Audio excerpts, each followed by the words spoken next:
Oke, baik. Tugas berikutnya dari Alia Salsabila dengan judul website persediaan songket di toko Eli Collection menggunakan metode waterfall. Oke, bagus. Judulnya udah cukup ya, kalau menurut saya. Oke, Alia membuat judul persediaan songket. Oke, kita lihat metodenya tadi waterfall. Tahap pertama adalah requirement definition ya. Oke, berarti bab 2-nya adalah requirement definition. Oke, good. Ya, good. Sistem yang sedang berjalan sedikit sekali Alia dibanyain lagi ya karena proses bisnis itu tidak mungkin juga seperti ini. Kamu kalau perlu ada gambar-gambarnya gitu ya, entah contoh stok selama ini dicatatnya seperti apa gitu ya. Jangan cuma satu aja gitu, satu paragraf aja. Oke, next. Kok langsung ini?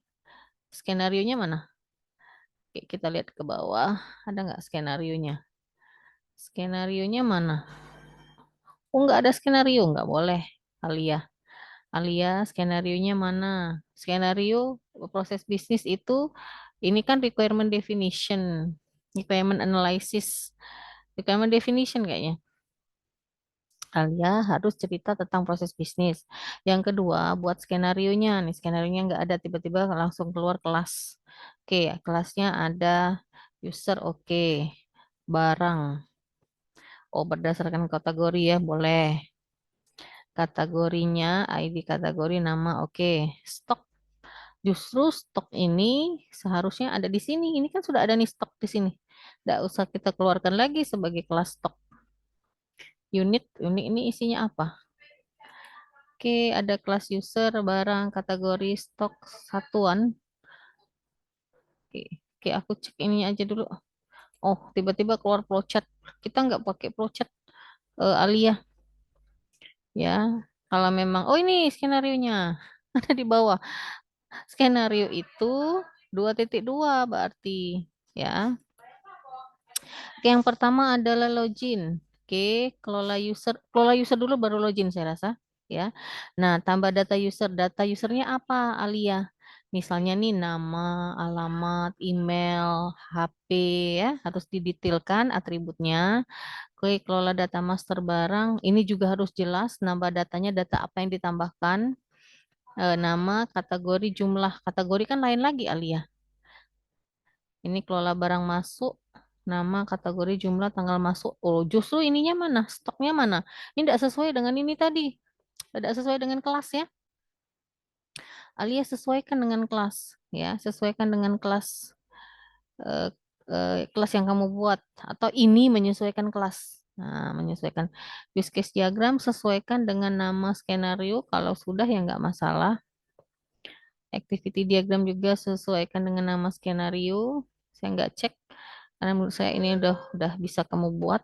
Nah ini kan nama barang. Oh, stoknya kamu buat detail satuan. Apa maksudnya satuan ini? Kategorinya mana? Ini nama kategori. Nah, oke, kategori berelasi dengan sini.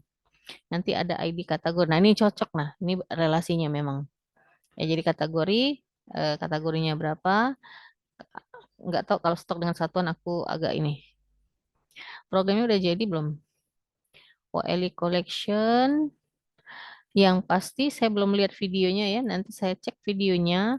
Yang pasti Alia, kalau yang namanya persediaan atau stok itu harus ada barang yang masuk dan harus ada barang yang keluar.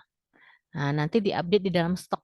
Jadi, kalau ada barang yang masuk berarti nambah stok, kalau ada barang yang keluar atau terjadi penjualan berarti kita stoknya akan berkurang. Itu aja inti dari persediaan dan harus ada laporan persediaan barang. Jadi, pimpinan atau pemilik bisa melihat kira-kira stoknya masih ada atau tidak.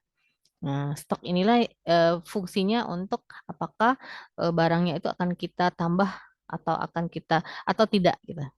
Ya, keputusan dari pimpinan. Nanti saya cek apakah programnya sudah ada atau tidak. Revisinya mohon segera untuk direvisi karena bakal dikumpulkan ke menu berikutnya untuk saya ambil sebagai nilai ujian akhir semester.